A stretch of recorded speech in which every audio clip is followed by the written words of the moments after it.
अस्सलामुअलैकुम आदाब, कैसे हैं आप लोग? यूएई की जो मौसम विभाग है उसने ये ऐलान किया है कि यहाँ अभी बारिश खूब होगी। तो आज इतवार है, यहाँ पे काफ़ी बदली है, जैसा आप मेरे पीछे का नज़ारा देखकर अंदाज़ा लगा सकते हैं।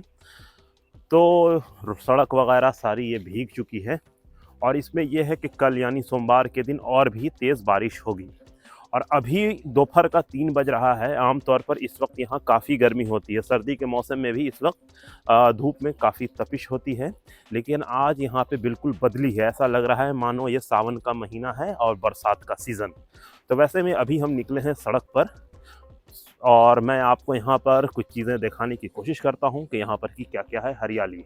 तो हम सोच रहे हैं कि हमारे पीछे है ओएसिस।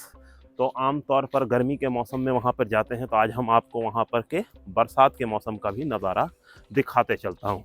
तो यहाँ पर हम जब चलेंगे तो रास्ते को शॉर्टकट करते हुए तो चलते हैं।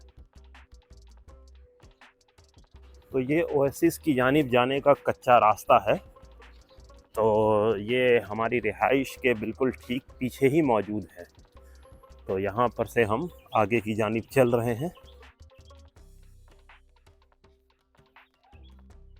तो आम तौर पर ये कोशिश होती है कि जो नेचुरल इलाका है उसको बिल्कुल ही नेचुरल रखें, इसलिए हम जिस सड़क पर चल रहे हैं ये बिल्कुल कच्चा है। तो यहाँ पे भी आसपास में लोग रहते हैं और यहाँ से यहाँ पे अब हम पहुँचे हैं, यहाँ से ओएसिस का इलाका शुरू हो गया है और ओएसिस की वजह कर ही रेगिस्तान में सिविलाइजेशन पनपती है, लोग वहाँ पर रहते हैं, आबादी होती है। तो वैसे में यहाँ पर भी था। और आप हमारे पीछे ये जो कैंपस देख रहे हैं, इसे यहाँ की ministry of culture and tourism ने सिक्योर किया है, इसे घेराबंदी की है, क्योंकि उनका मानना है कि ये जो घर है यहाँ की किसी पुरानी रूलिंग फैमिली का मकान हुआ करता था। तो जैसा आप देख पा रहे होंगे तो इसमें लिखा हुआ भी है शेख मीना बिन मोहम्मद बिन मीना अल दहेरी। तो ये उनका मिट्टी का मकान हुआ करता था, तो इसको घेर रखा है। हो सकता है बाद के दिनों में इसको रेनोवेट करके पब्लिक के लिए खोला जाए। तो एक चीज़ है कि कोई भी जो पुरानी आबादी होती है वो पानी के नज़दीक होती है, इसलिए पुरानी सारी सिविलाइजेशन नदी के किनारे है, चाहे इंडिया में गंगा नदी के किनारे हो, सिंध के किनारे हो, या फिर आपका मेसोपोटामिया का दजला फ़िरात का, या फिर नील नदी के किनारे मिस्र की सभ्यता, तो सारी पानी के नज़दीक। तो यहाँ पर ये ओएसिस है, इस वजह कर यहाँ पे काफ़ी हरियाली है और पुराने लोग पानी के नज़दीक रहना पसंद ही नहीं करते थे, वो उनकी ज़रूरत भी थी। तो इस तरह से ये जो पूरा खित्ता है, ये पूरा इलाका है, ये ओएसिस का है।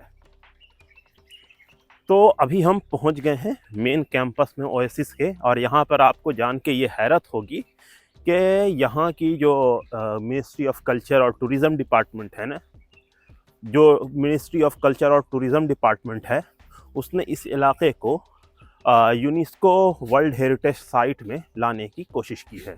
तो यहाँ पर उससे रिलेटेड मैं आपको ये दिखा रहा हूँ, ये जो चीज़ है इस पे उस चीज़ का जिक्र भी है, world heritage culture site of Al Ain. तो ये ओएसिस है और यहाँ पर अरबिक में कुछ लिखा हुआ है, तो वो मेरी समझ से परे है, तो वो देखने का कोई लॉजिक ही नहीं है। तो अब देखिए बूंदा बूंदी शुरू हो गई है यहाँ पर।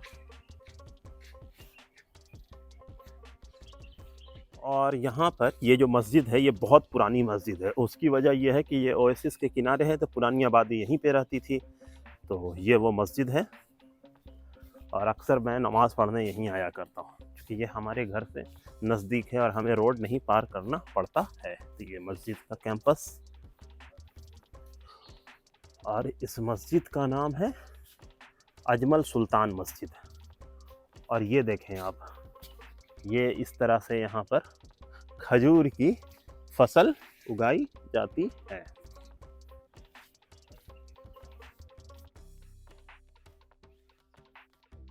और ये जो पूरा इलाका है ये फ्लज है यहाँ पर, यानी इरिगेशन का वो अंडरग्राउंड वाटर कनाल सिस्टम। तो ये आप देख रहे होंगे यहाँ पर पानी अंदर से आ रहा है, तो उसको मैं आपको नज़दीक चल के दिखाने की कोशिश करता हूँ।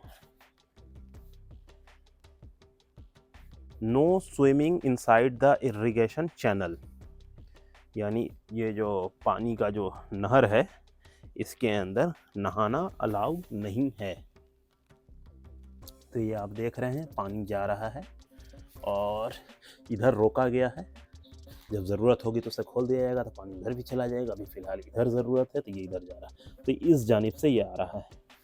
और उधर की ज़रूरत जब कंप्लीट हो गई तो उधर खोल दिया गया, तो ये पानी इस तरफ आ रहा है। तो ये एक सिस्टम है, एक दूसरे को कोऑपरेट करके पानी एक जगह से दूसरी जगह पहुंचाना। तो अभी हम हैं यूएई के अबू धाबी इमिरेट्स के अलैन शहर में। ये ओमान बॉर्डर के बिल्कुल ही सटा हुआ इलाका है और इसी के बगल में ओमान का एक शहर है अल बुरैमी, जो बेसिकली इसका ट्विन सिटी कहलाता है। वहाँ पे भी इसी तरह की हरियाली आपको देखने को मिलेगी। तो ये आप देख रहे हैं, ये है ओएसिस। ये देखिए पानी यहाँ से आ रहा है और यही पानी इस जानिब निकल रहा है। तो ये जो फलज का पूरा सिस्टम है, फलज वही अंडरग्राउंड वाटर सिस्टम को कहते हैं, जो एक जगह से दूसरी जगह पानी पहुंचता है। ख़ास कि ये जो रेगिस्तानी इलाका है वहाँ पे इसका बहुत इस्तेमाल होता है, क्योंकि यहाँ पर पानी की काफ़ी कमी रहती है। तो वैसे में अभी हम अलैन के अल मत्रज ओएसिस में हैं और ये जो जगह है ये बहुत खूबसूरत है और जो मौसम है वो और भी सुहावना हो रहा है। लेकिन कल से ये मना किया गया है कि ज़्यादा बाहर नहीं निकलें, क्योंकि बारिश कल काफ़ी तेज़ होने वाली है। तो यहाँ पे अगर कोई ओएसिस का एक हिस्सा अगर खुला होता है तो हम अंदर भी आपको लेकर चलेंगे। तो अभी हम चौराहे पे आ गए हैं।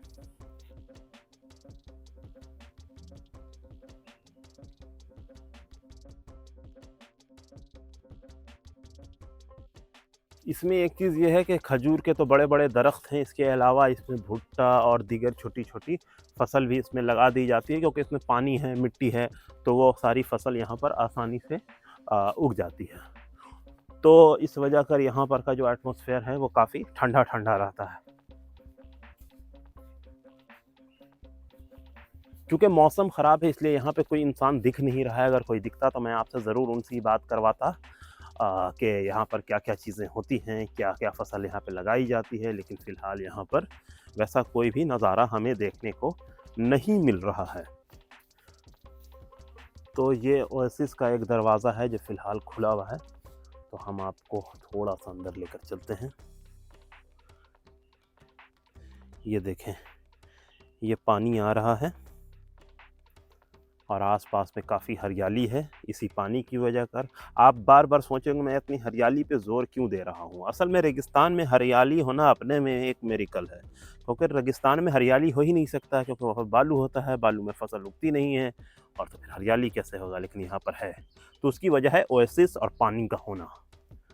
तो यहाँ पर देखिए काफ़ी बड़ा इलाका है, काफ़ी बड़े कैंपस में ये फैला हुआ है। ये अल मत्रज ओएसिस है। इसके अलावा अलैन में इस तरह के कई दर्जन ओएसिस हैं। तो ये हमारे घर के बिल्कुल नज़दीक है, तो मैंने सोचा कि ज़रा आपको इस सुहावने मौसम में इसका दीदार करवा दें।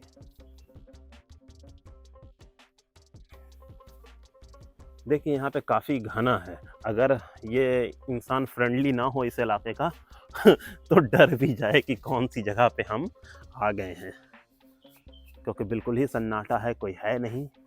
और फिर जो है सो है आपके सामने, ये आप देख ही पा रहे होंगे।